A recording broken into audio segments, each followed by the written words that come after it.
بسم اللہ الرحمن الرحیم۔ السلام علیکم ورحمۃ اللہ وبرکاتہ۔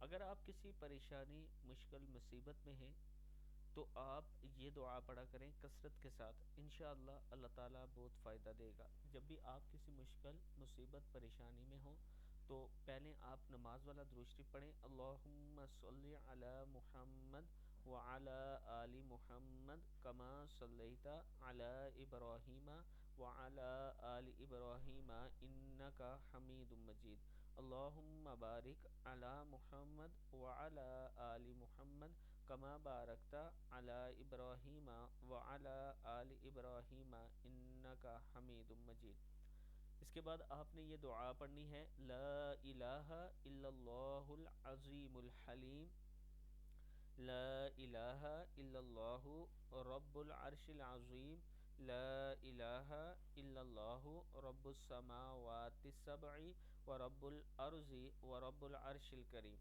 پھر پڑھ لیں، لا الہ الا اللہ العظیم الحلیم، لا الہ الا اللہ رب العرش العظیم، لا الہ الا اللہ رب السماوات السبع ورب الارض ورب العرش الکریم۔ صدق اللہ العظیم۔